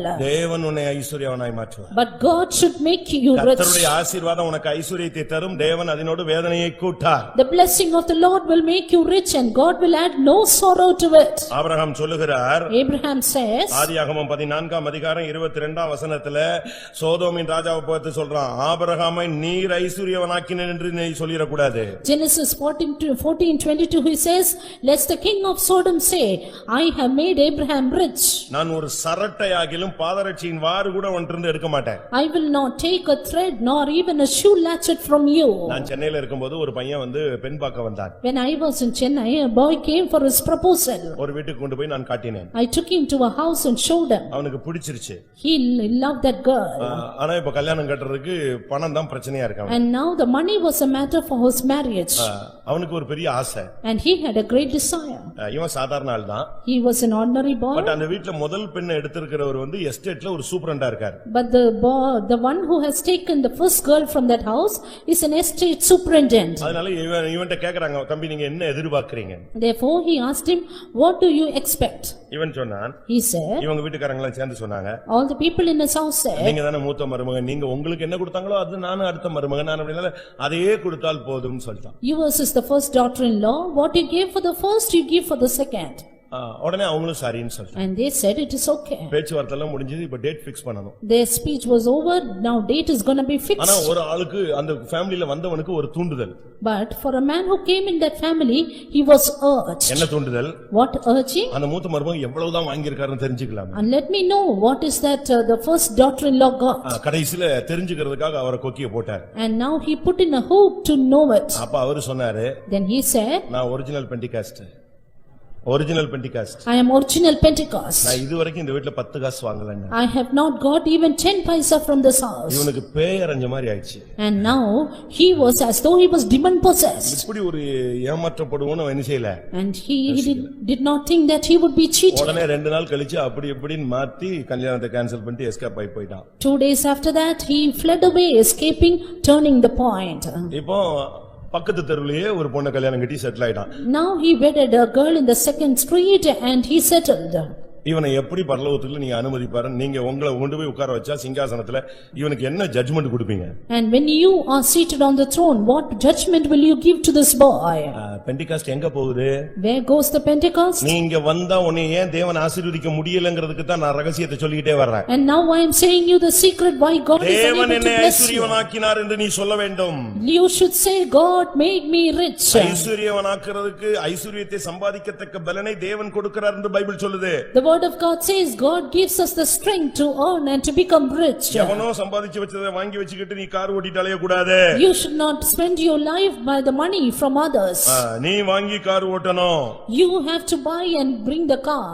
உபாகமம் 8ஆம் அதிகாரத்துல பார்க்கும் பொழுது, When you see in Deuteronomy 17ல சொல்லி இருக்கிறது, 17 அங்க வேதம் 17-18ல ஐஸ்வரியத்தை சம்பாதிக்கத்தக்கதான பலனை கர்த்தரே உனக்கு கொடுக்கிறவர். It is God himself who gives you the power for the wealth. இன்னைக்கு எத்தனை பேர் உங்களுடைய இந்த சத்தியத்தை நீங்கள் அக்செப்ட் பண்ண போறீங்க? How many of you will accept the truth today? லோத்தை விட்டு விட்டான். He left Lot. அடுத்து லோத்தின் சோதோமின் பொருள்களையும் அவன் விட வேண்டும். Then he had to forsake the materials of Sodom. சொத்தை பிரிக்கும்போது எதையாவது ஒன்னு சொல்லி அதை சொல்லி இதை சொல்லி கூட ஒரு 2 சென்ட் வாங்கிட்டு வந்துருவான். When they divide the property, they try to speak this and that and take 2 more cents. மேல கிடைக்கிற 1 சென்ட் கிடைக்காம போய்டும். But you will not receive a cent in heaven. நேர்த்தியான இடத்தில் உனக்கு ஒரு பங்கு உண்டு, அந்த பங்கை விட்டுறாத. You have a portion in the eternal place and don't leave that goodly heritage. நீ அந்த பங்கை விடுறதுக்கு இந்த பங்கை வாங்கிட்டு உட்கார்ந்துறாத. To leave that portion, don't take this portion. சோதோமின் பொருட்கள் உனக்குள் இருக்க கூடாது, அதையும் விட்டுவிடு. Sodom's items, objects should not be in you. You have to leave that also. தவறாய் சம்பாதித்தது, That which you earned falsely, அநியாயமாய் சம்பாதித்தது, that which you earned unjustly. அந்த சகையிட்ட கர்த்தர் பேசும்போது, When God spoke to Zacchaeus, பேசிக்கிட்டே வர்றாரு. இயேசுவும் சகையும் வாக்கிங் வந்துகிட்டு இருக்காங்க வீட்டை நோக்கி. Jesus and Zacchaeus were journeying towards the house. அவன் சொல்றான், நான் அநியாயமா வாங்குனதுண்டா நாலத்தனையா அணிஞ்சறேன், He said, திரும்ப கொடுத்துறேன். if I have taken unjustly, I will give him back fourfold. இதுதான் வாழ்க்கை, This is life. இதுதான் கிறிஸ்தவம், This is Christianity. இதுதான் ஆசீர்வாதம். ஆசீர்வாதத்தை கொண்டு வரும். This brings blessings. யாரோ செஞ்சதெல்லாம் வாங்கி வச்சுக்கிட்டு எனக்கு கர்த்தர் கொடுத்தாருன்னு சொல்லக்கூடாது. Don't take from others and say God has given me. எவனாவது ஒரு பொண்ணை கல்யாணம் கட்டிக்குவான், இஷ்டத்துக்கு போய் கூட்டிட்டு வந்துருவான், கடைசில கல்யாண கார்டுல போடுவான், பரிசுத்தவான்களை எப்படியா சரிப்படுத்திக்கிறது, கடைசில போடுறது இந்த காரியம் கர்த்தரால் வந்தது. இதெல்லாமே தேவ தூஷணம். அதனாலதான் அவன் லைஃப் சைன் பண்ண முடியாம போகுது. They make their choice for their own helpmeet and finally they bring into the saints and say நீ ரோடா போய் கூட்டி வந்தது கர்த்தரால் வந்ததா? And that which you brought from the road, is it from the Lord? கவனமா இருக்கணும். You have to be careful. தேவனுடைய நாமத்தை வீணிலே வழங்காதிருப்பாயாக. Thou shalt not take the name of the Lord thy God in vain. இஸ்ரவேல் ஜனங்கள் யெகோவாங்கற வார்த்தையை use பண்ணவே மாட்டான். Israel people will not use those word. ஏனென்றால் தேவனுடைய வார்த்தையை என்ன செய்ய, நாமத்தை என்ன செய்ய கூடாது, வீண்ல வழங்க கூடாதுன்னு பயந்து நடுங்குவாங்க. Because they fear saying they should not take the name of the Lord their God in vain. நம்ம அப்படிலாம் இல்ல. But we are not like that. எல்லாத்துக்கும் ஒரு வசனத்தை தூக்கி போட்டு எல்லாம் கிளியர் பண்ணிக்கிட்டே வர்றோம். We are all clearing that verse, putting it again and again. ஊரெல்லாம் கடன் வாங்கி ஒரு பெரிய வீட கட்டி பரிசுத்தவான்களை வச்சு பால் காய்ச்ச வச்சு கர்த்தர் வீட கொடுத்தாருன்னு சொன்னா அது என்ன பொய்? We get debts, build a huge house and housewarming by the saints and we say God has given us. 40 லட்சம் கடன் வாங்கிட்டு இல்லாட்டி 20 லட்சம் கடன் வாங்கிட்டு 2 லட்சம் ரூபாய் கடன் வாங்கிட்டு 1 லட்சம் ரூபாய் கடன் வாங்கிட்டு கர்த்தர் கொடுத்தாருன்னு இந்த சாட்சி சொல்லி என்ன பிரயோஜனம்? கடன் கொடுத்தான் அந்த ஆள் தான் எனக்கு கொடுத்தாருன்னு சொல்லணும். What is the use of saying that God has given me when you have got debts of 40 lakhs and even more from others? இந்த கம்பெனில எல்லாம் வாசல்ல போட்டுருப்பாங்க அந்த பேங்கோட சிம்பலும் hypothecated to Canara Bank அப்படினு போட்டுருப்பாங்க. In the companies you can see the symbol of the bank hypothecated to the Cat Bank. அது கரெக்ட். ஏன்னா கர்த்தர் தரல, பேங்க் தான் லோன் கொடுத்திருக்கு. Because it is the bank who has given you the loan. நீங்க சத்தியத்தை புரிஞ்சுக்கணுங்க. சாப்பாடே இல்லாம இருந்தாலும் பரலோகத்துக்கு போணுமே தவிர நல்ல பிரியாணி சாப்பிட்டு நரகத்துக்கு போற கூடாது. Understand the truth, even if you have no food, go to heaven, but don't eat biryani and go to hell. சோதோமின் பொருட்கள் உனக்குள் இருக்க கூடாது, அதை விட்டுவிடு. Objects of Sodom should not be in you, leave it off. ஒரு லிமிட்டுக்கு பிறகு கர்த்தர் சொன்னாரு, ஆகாரை விட்டுவிடு. After a limit, the Lord said, you have to forsake Hagar. ஏதோ நீ அவ கூட வாழ்ந்துட்ட. And you were living with her. குழந்தை பிறந்துருச்சு. And your child is born. முதல்ல ஆகாரை விடு. Now you cast her away. அவங்களால விட முடியுமா? Will you be able to forsake Hagar it? என்பது அடிமைத்தனத்தை காண்பிக்கிறது. Hagar shows bondage. ஒரு தேவனுடைய பிள்ளை இந்த நாட்களிலே சரியான விதத்துல தன்னுடைய அடிமைத்தனத்திலிருந்து வெளியே வரணும். A child of God should come out of his bondage in a proper manner. ஆகாருக்கு சோதோமின் பொருட்களுக்கு பல அர்த்தங்கள் இருக்கு, அதை சொல்ல நான் மறந்துட்டேன். Sodom's objects has various meaning to it. சோதோமின் பகுதின்னு சொன்னா எரிந்த பகுதி. Sodom's means it is darkened part. எரிந்து போன ஒரு பகுதியை நம்ம எடுத்து வச்சுக்க கூடாது. And we should not take the darkened part for ourselves. அக்கினிக்கு இரையான எந்த தன்மையும் நம்மளுக்குள்ள இருக்க கூடாது. Anything that is burned with the fire should not be in us. ஆகார்னு சொன்னா பரதேசின்னு ஒரு அர்த்தம். Hagar means pilgrim. அடிமை என்ற அர்த்தம். Bond means ஓடி போகிறவள் என்ற அர்த்தம். it means the one who crows. தொல்லை தருகிறவள் என்ற அர்த்தம். It means the one who gives spoil. இதை எல்லாமே நீ விடணும். தொல்லை தருகிற உன்னுடைய ப்ராப்ளமேட்டிக்கே வச்சுக்கிட்டே இருக்க கூடாது, அதை விட்டுரு. And that which is your problem, don't keep it with you, you leave it off. உனக்குள்ள இருக்கிற பாவத்தின் அடிமைத்தனத்திலிருந்து நீ வெளியே வரணும். And you have to come out of the bondage of sin which is over you. ஆண்டவரே என்ன ஆசீர்வதின்னு சொன்னேன்னா இத நீ கிளியர் பண்ணி பாரு, தானாவே ஆசீர்வாதம் வந்துரும். When you clear all this, you can see blessings coming in automatically. பாவத்தின் அடிமைத்தனத்திலிருந்து வந்து நீ வெளியே வந்து நீ தேவனுக்கு அடிமையானால் உனக்கு பரிசுத்தமாகுதல், உனக்கு கிடைக்கும் பலன், முடிவோ நித்திய ஜீவன். Coming out of your bondage of sin, if you become a servant to God, then you will have the eternity as eternal life, and holiness will be the fruit of it. ஒரு டயத்துக்கு பிறகு கர்த்தர் சொன்னார், இஸ்மவேலையும் விட்டுரு. After a time God said, forsake Ishmael. தன் மகனை குறித்து இந்த சொல்லப்பட்ட காரியம் அவனுக்கு மிகுந்த துக்கமா இருந்தது. And this thing said about his son was of great grief to him. ஆனா கர்த்தர் நைட்ல பேசினார். The Lord spoke to him. காலையில ஆகார கூப்பிட்டான், பிள்ளைய கூப்பிட்டான், பிள்ளைய கையில கொடுத்து ஒரு துருத்தி தண்ணீரை தூக்கி தோல்ல கொடுத்து நீ போயிட்டே இருன்னு சொல்லிட்டான். In the morning he called Hagar, her son, and he gave him a bottle of water and said, you go away. வேறுபாட்டின் ஜீவியம் என்கிற போது பட்சபாதமே பார்க்க கூடாது, மனுஷ முகத்தெல்லாம் பார்க்க கூடாது, முகஸ்துதியை பார்க்க கூடாது. அவங்க என்ன நினைப்பாங்க, இவங்க என்ன நினைப்பாங்க, அவங்க அப்படி யோசிச்சிருப்பாங்களோ, இவங்க இப்படி யோசிச்சிருப்பாங்களோ, அப்படிலாம் நீ யோசிக்கவே கூடாது. ஆண்டவர் சொல்லிட்டா அவ்வளவுதான். ஆகார் அனுப்பிட வேண்டியது இஸ்மவேல். இஸ்மவேல் என்று சொன்னால் துஷ்டன். துஷ்டனையும் உன்னை விட்டு வெளியே கொண்டு போனாதான் ஆசீர்வாதம் வரும். When you think of the world life of separation, don't look at the praise of man, don't look at what others think, but you have to forsake it at the word of God. Ishmael means wicked one. Leave off the wickedness and you will have blessing. எத்தனை வருஷமா நீ இன்னும் துஷ்டனாகவே இருக்க போகிறாய்? How many years together you are going to be wicked? இன்னும் அந்த துஷ்ட சுபாவங்கள் உனக்குள்ள இருந்துகிட்டே இருக்குமா? Your wickedness nature, will it still continue? நீங்களே யோசிச்சு பாருங்க. You think over. இன்னும் வருஷம் எத்தனை ஆச்சு? How many days since this year? ஒரு காலத்துல வாலிபர்களா இருந்தீங்க, தவறு செஞ்சீங்க. Once you were youth, you committed sin. ஒரு காலத்துல புதியவர்களா இருந்தீங்க, தவறு செஞ்சீங்க. Once you were great, you committed sin. ஆவிக்குரிய ஜீவிதத்துல குழந்தைகளா இருந்தீங்க, தவறு செஞ்சீங்க. You were childish in spiritual life, you committed sin. இப்ப அபிஷேகம் பெற்றாச்சு. Now you receive the சபையில ஒரு anointing. விசுவாசியா மாறியாச்சு. A believer in the church. பரிசுத்தவான்களுடைய ஐக்கியத்துல வந்தாச்சு. You are coming to the fellowship of என்ன saints. உன்னால துஷ்டத்தனங்களை விட முடியலன்னா நம்ம என்ன பண்ண முடியும்? Still you are unable to leave your wickedness. What can we do? ஒரு டைம் வந்தபோது கர்த்தர் சொன்னார், ஈசாக்க கூட நீ போய் பலிபீடத்துல வைன்னு சொன்னார். One time came, God said, God keep Isaac as a sacrifice. கைய கால கட்டி அவனை பலிபீடத்துல வை.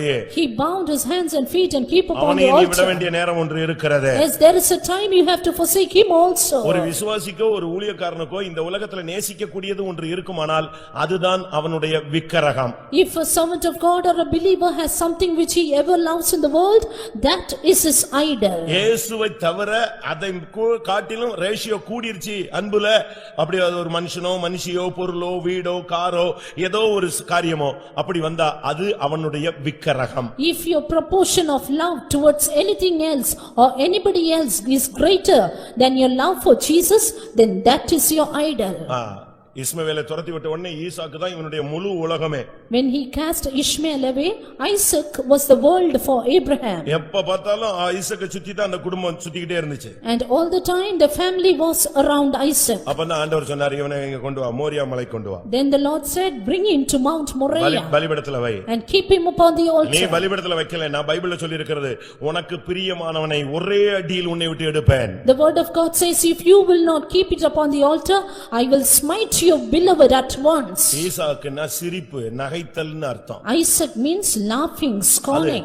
அதனுடைய சரியான அர்த்தம் என்ன? The right meaning of it, இவன் பிறக்கிறதுக்கு முன்னால அவங்க அம்மா ஏற்கனவே நகைத்தாள். even before his birth, his mother scorned. இவன் பிறந்த பிறகு இஸ்மவேல் நகைத்தான். When he was born, Ishmael scorned. அதனால ஈசாக்குக்கு பெயரே என்னதுதான்? சிரித்தல் தான்.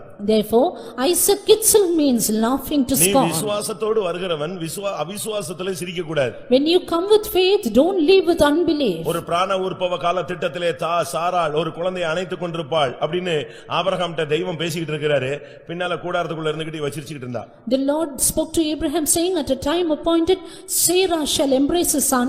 Sarah was laughing to scorn behind. உடனே அவர் சொன்ன, அவர் இங்கே தான் உட்கார்ந்திருக்காரு, அவர் தெரியாதுன்னு நினைச்சிட்டு கூடாரத்துக்குள்ள இருந்து சொன்னார். உடனே ஆண்டவர் சொன்னாரு, சாராள் ஏன் கூடாரத்துக்குள்ள உட்கார்ந்து சிரிச்சிட்டு நகைச்சி பரியாசம் பண்றா, தேவனுடைய வார்த்தை ஏன் அவளால் விசுவாசிக்க முடியவில்லைன்னு கேட்டாரு. Soon the Lord saw everything and he said, why is Sarah sitting in the tent and laughing to scorn?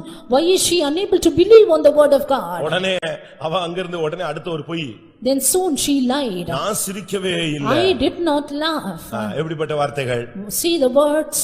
அந்த சிரிப்புக்குள்ள அவிசுவாசம் இருக்கிறது, பொய் இருக்கிறது, பரியாசம் இருக்கிறது. Unbelief, lie and mockery was found in those laughs. இதெல்லாமே விசுவாசிகள் விடணும், ஊழியக்காரங்கள் விடணும். And all the servants of God and believers will have this. இந்த சிரிப்பெல்லாம் நம்ம நக்கலான சிரிப்பு, இதெல்லாம் நீங்க நிறுத்தினாதான் ஆசீர்வாதம் தானா வரும். Such a kind of scornful laugh should be stopped and blessing will come in.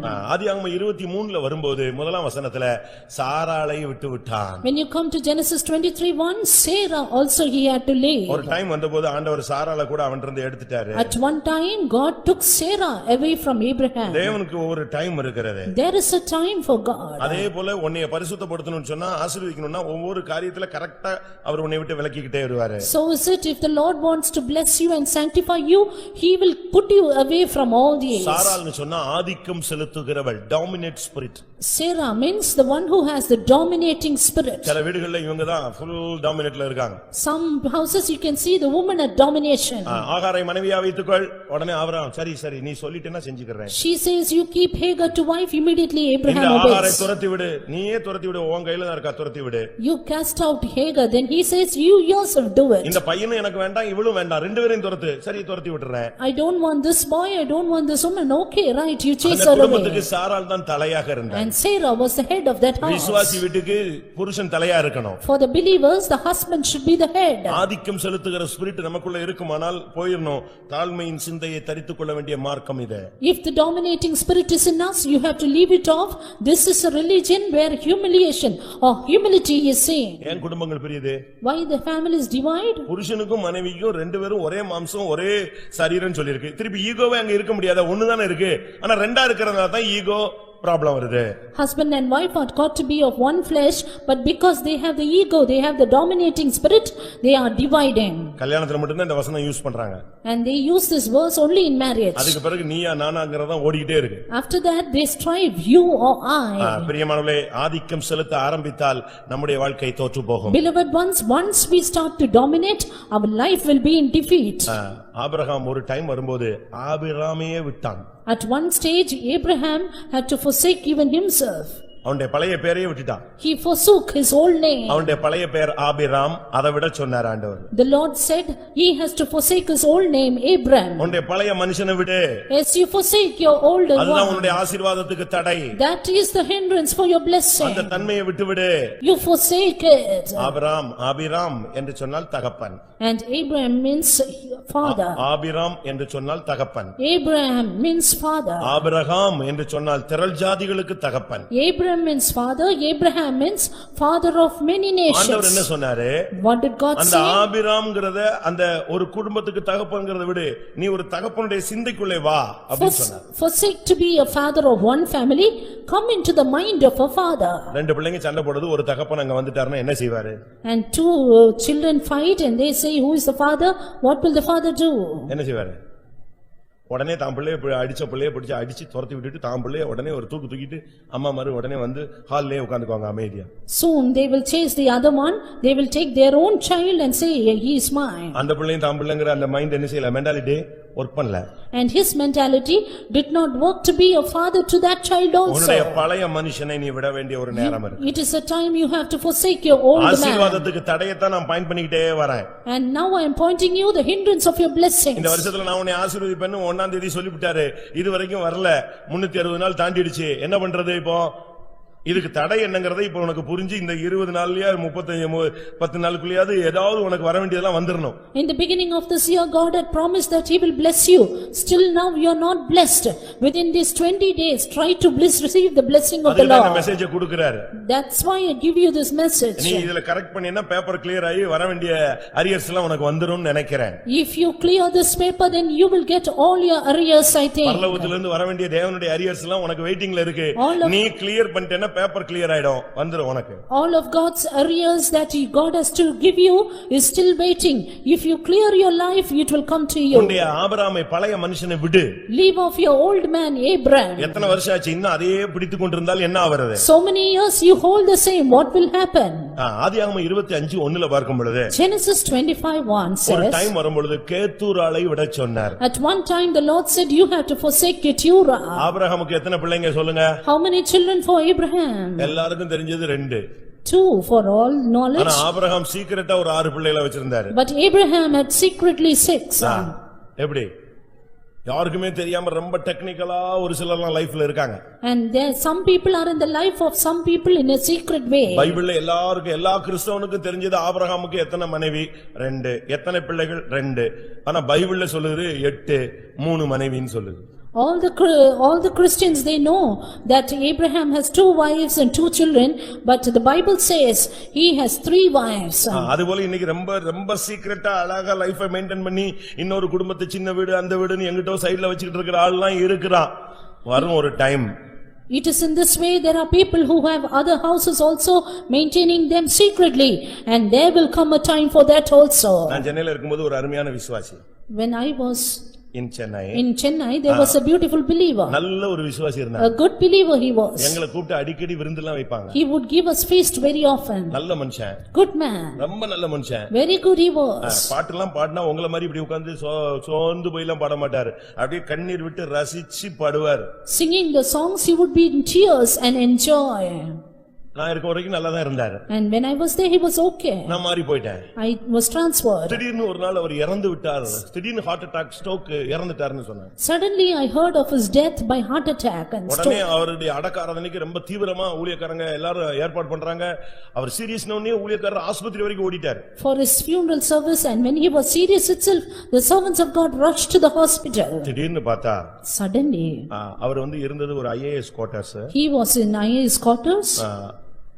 ஃப்ரீசர்ல பாடி வச்சிருக்கு. His body was kept in the freezer. எத்தனை மணிக்கு அடக்கம்னு எல்லாம் அனௌன்ஸ் எல்லாம் ஆயிடுச்சு. They announced for the funeral service also. பாட்டெல்லாம் ஓடிக்கிட்டு இருக்கு. Singing was on. திடீர்னு ஒரு வேன்ல ஒரு அம்மா 4 பையங்க வந்தாங்க. Suddenly in a van, a mother and 4 sons came. வந்தாங்க, பார்த்தாங்க, அழுதாங்க. They came, they saw the body, they cried. டக்குன்னு பாடிய தூக்க ஆரம்பிச்சிட்டாங்க. Suddenly they lifted up the body. எல்லாருக்கும் ஒண்ணுமே ஓடல. Nothing went on in the minds of என்ன others. நடக்குன்னு யாருக்கும் புரியல. And nobody understood what was going on. இவங்களுக்கு 2 பையங்களும் கொஞ்சம் ஓரளவு பெரிய பையங்க. And he had 2 sons, they were somewhat ஓடி போய் big. எங்க டாடி ஏன் எடுக்கற அப்படினு கேக்குறான். And they said, "Why are you taking my daddy's body?" தள்ளுடா, தள்ளி நில்றா. They pushed them away. நீ இப்பதான் பையன், நாங்க ஏற்கனவே பையங்க இருக்கிறோம். You are only boys now, but we are already boys for him. அப்பதான் தெரிஞ்சது அவர் ஆல்ரெடி அவருக்கு மேரிட் ஆகி ஒரு வயசான அம்மா அங்க இருக்கு, பிள்ளைங்க எல்லாம் இருக்கு, எல்லாத்தையும் விட்டுட்டு ஒரு சின்ன பொண்ண கல்யாணம் கட்டி இங்க ஃபர்ஸ்ட் கிளாஸா இருக்கிறார் சர்ச்சில். It is only then they understood that he was married to a woman already, had a house already, and now married to a little girl. He came to the church. அதுக்கு பிறகு ஒண்ணும் பேச முடியல. After that nobody could talk anything. அவன் pickup பண்ணி போயிட்டே இருக்கான், இவங்க பின்னால ஓடுறாங்க. அவன் பாட்டுக்கு அடக்காரனை முடிச்சிட்டு போன்னு சொல்லிட்டு விட்டான். They took the body, they finished the funeral service. He came back, but they could not do anything. எல்லா கவர்மெண்ட்ல இருந்து வர்றது எல்லாத்தையும் கொக்கி போட்டு இழுத்துட்டு அவன் சைடு எடுத்துட்டு. And finally they took everything to his அதுக்கு side. பிறகு தான் தெரிஞ்சது இப்படியும் ஒரு ஆள் மெயின்டைன் பண்ண முடியும். நம்ம சபைக்குள்ளே இவ்வளவு தீவிரவாதிகள் எல்லாம் இருக்காங்க. It is then we understood of such terrorists in the church also. இங்க யாராவது இருக்கீங்களா? Is any of you like this? ஏன் இந்த மெசேஜ் வருதுன்னு எனக்கும் புரிய மாட்டேங்குது. I don't understand. நானும் புதுசு. I don't understand why this message is coming, even I நம்ம am கவனமா new. இருக்கணும். You have to be cautioned. ஆதியாகமத்திலே 30:25:1 கேத்துராள் என்ற ஒரு பெண்ணையும் அவர் விவாகம் செய்து வைத்திருந்தார். Genesis 25:1 says Abraham had one girl called Keturah as his wife. ஆரம்பத்துல அழகா பைபிள் லாஸ்ட்ல ஒரு முடிச்சு அவுத்துருச்சு. In the beginning was very beautiful, but வெளியரங்கமாக அது ரகசியம் கிடையாது. there is no secret which cannot be manifest. அதுக்கு 6 பிள்ளைங்க. Next 6 children for him. கேத்துராள் என்று சொன்னால் வாசனை கூட்டப்பட்டவள். Keturah means fragrant shut up. இன்னைக்கு வாசனை கூட்டப்பட்டதெல்லாம் போட்டு தான் நம்ம ஆளுங்க ஒரு சிலர் எல்லாம் சர்ச்சுக்கே வராங்க. And you can see some people, they coming with their scents and fragrance. அப்படிதானே வர்றாங்க. பைபிள்ல சொல்லி இருக்கு, வாசனை வீசி வருகிற அவள் யார்? Who is she with coming with her scent, says the word of God. அதே மாதிரி தான் நம்ம ஆளுங்களும் அதே வசனத்துக்கு படியே வரணும்னு ட்ரை பண்றான். Yes, our people also try to come with that verse. இதெல்லாம் பூசிக்கிட்டு வரலாம். ஏசாயா 2 அதிகாரம் 2 3 அதிகாரத்தை வீட்ல போய் உட்கார்ந்து படிச்சு பாரு, இதுக்கெல்லாம் என்னென்ன ஜட்ஜ்மென்ட் இருக்குன்னு ஒரு லிஸ்டே இருக்கு. You may have come with all these perfumes, but there is a list of judgment given for those people. இதையும் கர்த்தர் விட சொன்னார். The Lord said, forsake this also. அவளையும் விடு. Leave her also. உன்னுடைய ஜீவியத்திலே கர்த்தர் தான் உனக்கு வாசனை, சுகந்த வாசனை. Only God is your fragrance in your உன் life. லைஃப் தான் வாசனை வீசணுமே தவிர எழுத்தின் பிரகாரமா இத பெர்ஃபியூம்ஸ் அடிச்சு நீ சுத்த கூடாது. செத்து போனவனுக்கு மட்டும் தான் நம்ம மிஷன்ல அடிக்கிறோம். Your life should be fragrant in your life, and you should not put on perfumes. Only dead people will be perfumed. அப்படியே கரெக்ட் தான நான் சொன்னது? What I am saying is it correct? ஏன்னா நம்ம எல்லாம் சர்வீஸ்ல இருக்கணும்னு அடிக்கிறோம். We have all these sent over us. நீ உயிரோட இருக்கும்போதே அடிச்சிட்டு வந்துட கூடாது செத்து போன மாதிரி. You being only after your death you have to be நான் perfumed. சொல்றது உங்களுக்கு ரொம்ப டஃப்பா இருக்கும். 2வது வாரமே சூடு பிடிக்குதுன்னு. எனி டைம் சூடு பிடிச்சிட்டே தான் இருக்கும். What I am saying will may be tough for you, and you may think I am hot even in the second week. வருஷ கடைசி ஆபரேஷன் பண்ணனும். This is the last or the end of the year, we have to conduct surgery. ஆகணும், பேஷண்ட்டும் தப்பணும். And then the patient and the doctor should escape. அதுதான் எங்களுடைய target. That is my target. இந்த கேத்துராளையும் விட வேண்டிய ஒரு டைம் வந்தது. யாருக்குமே தெரியாது. முதல்லயே இது சாராளுக்கு தெரிஞ்சிருந்தா ஆகாரம் கொடுத்திருப்பாளா? The time it has to come that he has to forsake Keturah, had she known Sarah, would she have left? யோசிச்சு பாருங்க. You just think. ஒரு வேலைக்காரியை பிடிச்சு கல்யாணம் கட்டி வச்சிட்டு இந்த காரியம் முதல்லயே தெரிஞ்சிருந்தா இவன் செஞ்சிருக்க மாட்டா, இந்த தவற செஞ்சிருக்க மாட்டா. If Sarah had already known this, she would not have committed the mistake of giving her servant to the husband. இப்ப இந்த 2 மனைவி 3 மனைவிலாம் எல்லாரும் சாலமோனை கூப்பிட்டு வராங்க. சாலமோனே பரலோகத்துக்கு போகாத ஆளு, அவனை பிடிச்சு இழுத்துட்டு தான் நம்மால் வர்றான். And some people, they bring Solomon as an example for them. He doesn't go to heaven also. Solomon விசுவாச வீரர் பட்டியல்ல கிடையாது. Solomon is not on the list of heroes of faith. சாலமோனுக்கு 1001 மனைவி. Solomon has 1,000 and அப்படிதான் other Bible wives. சொல்லுகிறது. அப்படிதான் Bible சொல்லுகிறது. That is what the Bible says. 700 வைப்பாட்டி 300 மறுமனையாட்டி இப்படியா வச்சு தலையறது.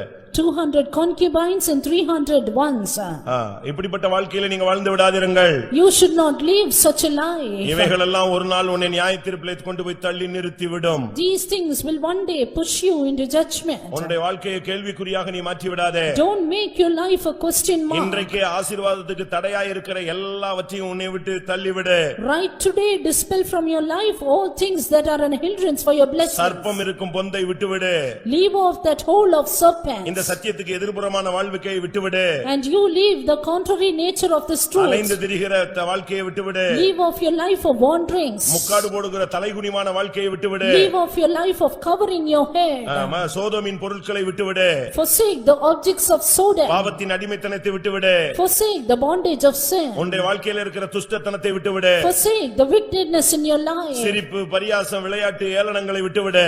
Forsake your laughing to scorn. உன்னுடைய ஆதிக்கம் செலுத்துகிற தன்மையை விட்டு விடு. Forsake your dominating nature. தாழ்த்தி பார், உன் வாழ்க்கை செழிப்பாய் இருக்கும். Try to humble, your life will prosper. உன்னுடைய பழைய மனுஷனை விட்டு விடு.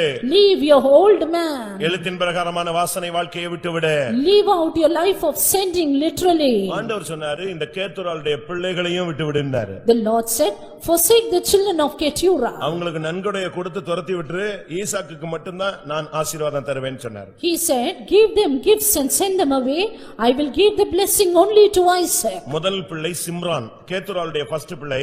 ஆதியாகமம் 25 முதல் 2-3 வசனங்கள்ல இந்த சந்ததியினுடைய பட்டியல் சொல்லப்பட்டிருக்கிறது. The list of this generation is said in Genesis 25. முதலாவது Simran. The first one, Simran. சிம்ரானை கர்த்தர் விட சொன்னார். The Lord said, leave Simran. Simran சொன்னா இசை சம்பந்தப்பட்ட அப்படின்னு ஒரு அர்த்தம். Simran means related to music. மியூசிக்கு தான் நம்முடைய பையங்க பிள்ளைங்க எல்லாம் அவங்க ஆடாட்டாலும் கை கால ஆடுது. Our boys and girls, they nod their heads and feet just for the music. பெரிய ஆளுங்க கூட இசை கேட்டால் புவி அசைந்தாடும் சொல்லுவான். And it is said, even the earth will tremble at the music. இசையில எத்தனை பேர் அடிமையா இருக்கீங்க? How many of you are addicted to music? இசையை தேவன் உண்டு பண்ணினார். God created music. ஆனா அந்த தூதன் விழுந்து போனான். But that angel fell. அந்த தூதன் தான் பூமியில மறுபடியும் இசையை ஸ்தாபித்தான். That angel once again established music upon the earth. காயினுடைய சந்ததியில தான் மியூசிக் வருகிறது. And you can see the generation of Cain having music. அதனால மியூசிக் போடுறவங்க நான் என்னவோ வித்தியாசமா சொல்றேன்னு நினைச்சிர கூடாது. Therefore musicians should not think me strange. ஆதியாகமம் 4 அதிகாரம் 21ல தான் கின்னரம் நாகசுரம் எல்லாம் ஸ்டார்ட் ஆகுது. Genesis 4:21 says about this harp and organ. தெய்வீக இசை தேவை. You need a divine music. தெய்வீக இசையில பிசாசு ஓடும். Then demons will flee at divine music. அந்தகார சக்திகள் விலகும். And powers of darkness will be dispelled. தெய்வீக இசையில தீர்க்கதரிசனம் வரும். Divine music will bring prophecies. உலக இசை சம்பந்தப்பட்ட காரியங்களை நீங்க சிக்கிவிட கூடாது. Do not indulge in matters regarding worldly music. நம்முடைய விசுவாசி ஒருத்தர் ஒரு பையனுக்கு ட்ரம்ஸ் சொல்லி கொடுக்க போனார். சர்ச்சில் அடிக்கணும்னு சொல்லி.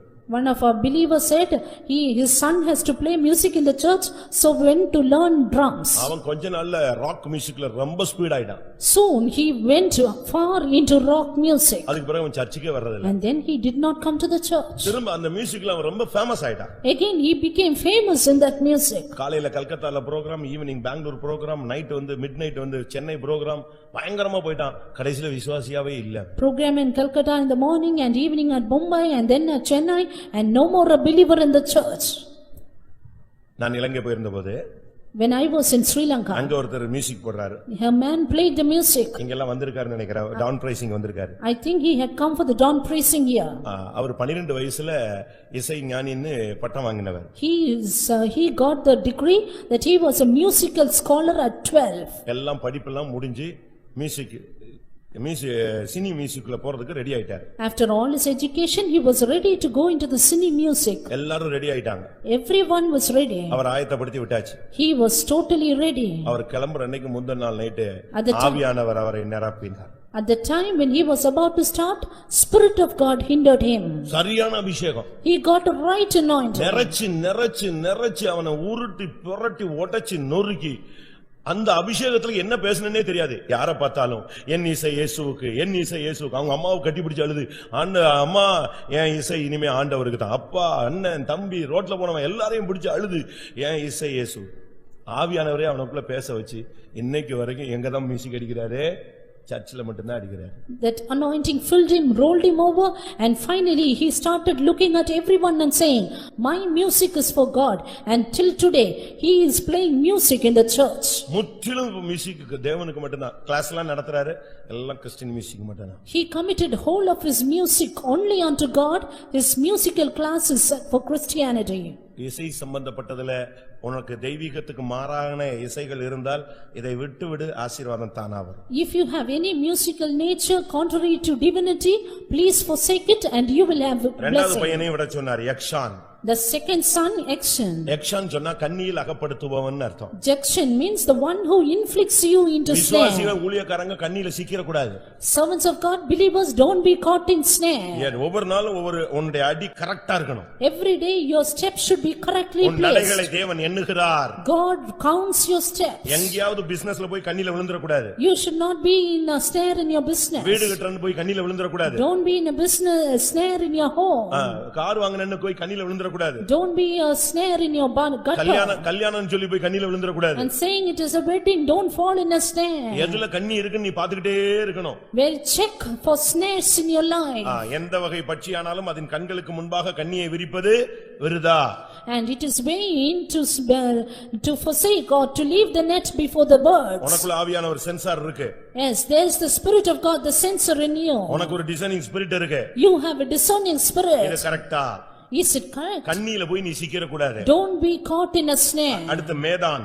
Nextly, Midan. மேதான் சொன்ன முரண்பாடு, miss understanding. Midan means misunderstanding. ஒரு சிலர் என்ன சொன்னாலும் அதுக்கு ஆப்போசிட் சொல்லுவாங்க. Some, whatever we say, they say opposite to it. சில பையங்களை பிடிச்சு வைங்க, ஓடி போயிடுவான். நீங்க வீடு போய் அங்கல போடுனா பேசாம உட்கார்ந்திருப்பான். You take some boys, they will run away. While you ask them to run away, you will stay back. ஆப்போசிட்டா சொல்லணும். We have to sell opposite to them. ஒரு சில வீடுகள்ல இதே பிரச்சனை தான், எப்பொழுதுமே முரண்பாடு. In some families, all very contrary natures are there. இதெல்லாம் வச்சிக்கிட்டு நம்ம தேவனே ஆசீர்வதினா எப்படி ஆசீர்வதிப்பாரு? Keeping all this, if you ask God to bless you, how will you இவைகள் do எல்லாம் it? பொத்தலான பைகள். All these are bags with holes. எல்லாம் வரும் போயிட்டே இருக்கும், வேஸ்டா போயிட்டே இருக்கும். They will come in, but they will be wasted off. மீதியான் அடுத்த பையன் பேரு. Next son, Midian. கூக்குரல் இடுகிற வாழ்க்கை. The life of crying out. வீட்ல ஆள் இருக்கிறது வெளியவே தெரியக்கூடாது. And you should not know people at home. ஜெபம் பண்ற சத்தம் கேட்கலாம்.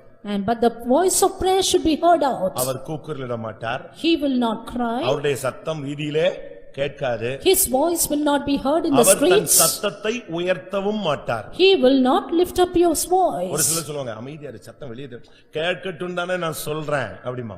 Some will say, please be silent, while the other person will say, I tell it that others may hear.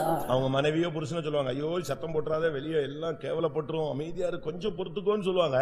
கேட்கட்டும், உங்களை பத்தி 4 பேருக்கு தெரியணும். Husband or wife will say, please don't shout, others will hear, it's a shame. But the other person will say, let them hear.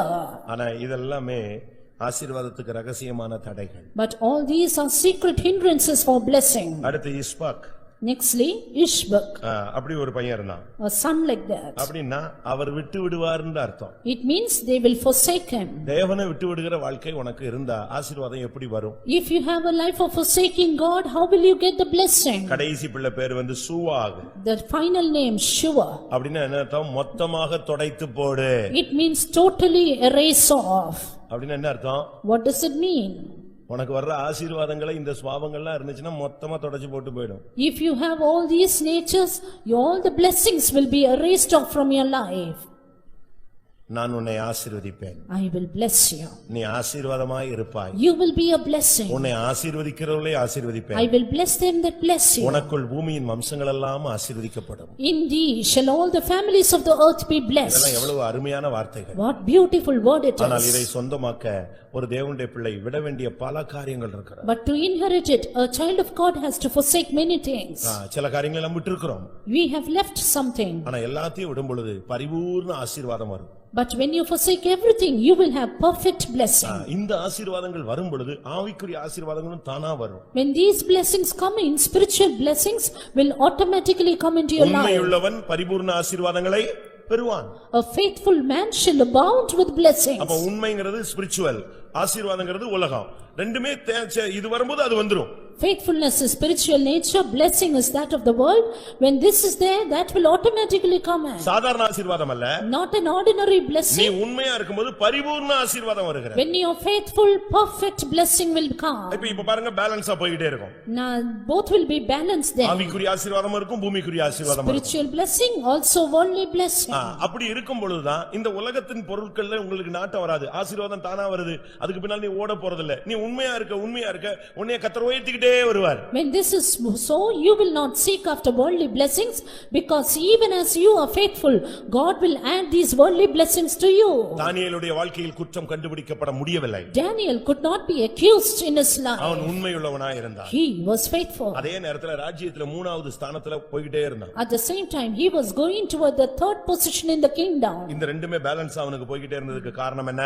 Both these were balanced in his life. Reason? ஆண்டவருக்காக விட வேண்டிய காரியங்களை விட்டுக்கிட்டே இருந்தான். He kept on forsaking that which he had to do.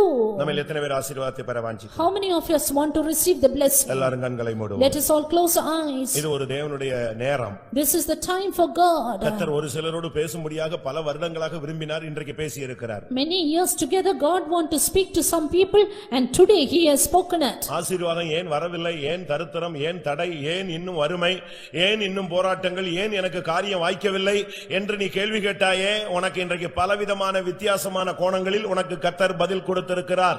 You were asking the question, why hurdles, why difficulties, why this pain, and why not blessing? But God has given you the answer for us today. இதுல எது உனக்கு ரிசல்ட்டோ அதை எடுத்து clear பண்ணு. Whichever is the result for you, you take it and clear it. நீ அதை clear பண்ணிட்டேனா அது ஒரு கெமிக்கல் ரியாக்ஷன் மாதிரி. When you clear it, this is like a chemical reaction. நீ இத கிளியர் பண்ணும்போது உனக்கு ரியாக்ஷன், உனக்கு ஆசீர்வாதம் தானா வரும். When you clear it, your reaction will be blessing. ஆவிக்குரிய காரியத்தை கரெக்ட் பண்ணு, பூமிக்குரிய ஆசீர்வாதம் மழை போல பொழியும். Rectify your spiritual matters, and worldly blessings will shower upon you. தேவனுடைய வார்த்தையை விசுவாசிக்கிறவர்கள், எனக்கென்று எடுத்துக்கொண்டவர்கள், ஆசீர்வாதம் வேண்டும் என்று தவிக்கிறவர்கள் கண்களை மூடி முழங்கால் படியிடுவோம். Those who have taken the word of God as for themselves, those who are earning for blessings, let us close our eyes and be on our knees. ஒரு ஊழியக்காரன் இவைகளை விட்டால் அவனுடைய ஊழியம் செழிக்கும். If a servant of God forsakes this, his ministry will prosper. ஒரு விசுவாசி இந்த காரியங்களை விட வேண்டியதை விட்டால் அவனுடைய வாழ்க்கை செழிக்கும்.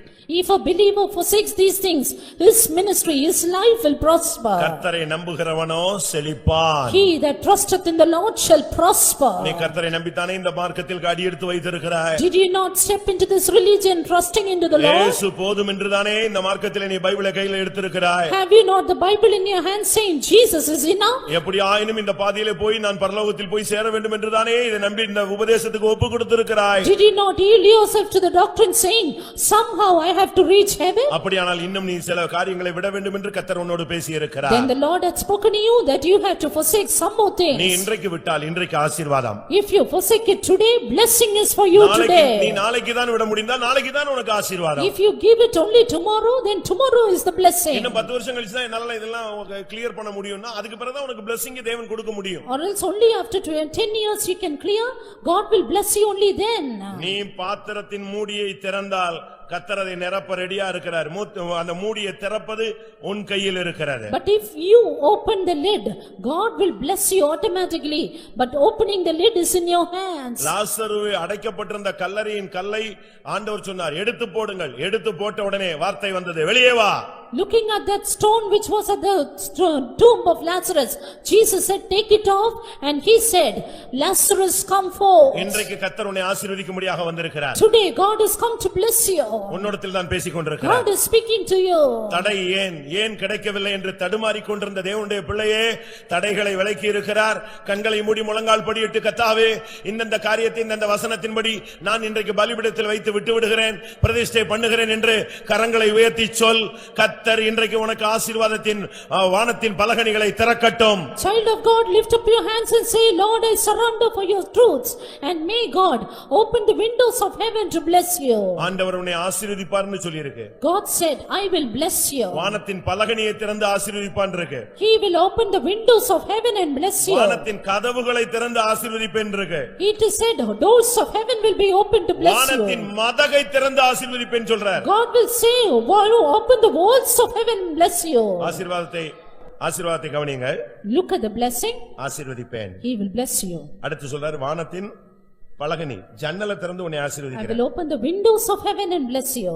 அதுக்கு அடுத்து சொல்றாரு வானத்தின் கதவுகளை திறந்து உன்னை ஆசீர்வதிப்பேன். Then I will open the doors of heaven and bless you. அதுக்கு அடுத்து வானத்தின் மதகுன்னு சொன்னா அந்த டேம் அடைச்சு வச்சிருப்பாங்களே அதை திறந்து நான் உன்னை ஆசீர்வதிப்பேன். அப்படியே டேம்ல உள்ள தண்ணி வர்றது போல உனக்கு ஆசீர்வாதம் வரும். Then God will open the walls of heaven and bless you, and blessings will come as the dam water. எத்தனை பேருக்கு அப்படிப்பட்ட ஆசீர்வாதம் வேணும்? How many of you need blessings? இது உன்னுடைய ஒப்புக்கொடுத்தலில் இருக்கிறது. This depends on your surrender. புறப்பட்டு வா என்று சொன்னான், உடனே தேசத்தை விட்டான், குடும்பத்தை விட்டு எல்லாத்தையும் விட்டு வெளியே வந்து விட்டான். The Lord said, "Get thee out." Immediately he came out of his country, kindred and father's house. ஒரு டைம் வந்தபோது ஒவ்வொண்ணா விட சொல்லிக் கொண்டே வந்தார். And every time he kept on saying one by one. நீ சில காரியங்களை விட்டிருக்கிறாய். You have left certain things. இன்னும் சில காரியங்கள் விடும்படியாதான் கர்த்தர் உன்னோடு பேசிக் கொண்டிருக்கிறார். God is speaking that you may live even more. ஆண்டவரே நான் விடுகிறேன் என்று சொல், தேவன் ஆசீர்வதிக்கிறேன் என்று வாக்கு பண்ணுகிறார். You say, "God, I will live," and God promises to bless you. எல்லாரும் 2 நிமிஷம் கர்த்தருடைய கரங்களை ஒப்பு கொடுப்போம். 2 minutes, let us yield ourselves to the hand of தேவனே God. என் வாழ்வின் ஆசீர்வாதத்துக்கு தடைகள் எல்லாம் உம்முடைய கரத்தில் ஒப்பு கொடுக்கிறேன். நீ அந்த தடைகளை மாற்றி என்னை ஆசீர்வதியும். God, I surrender the hindrances of blessing into your hand. Remove it and bless me, O Lord.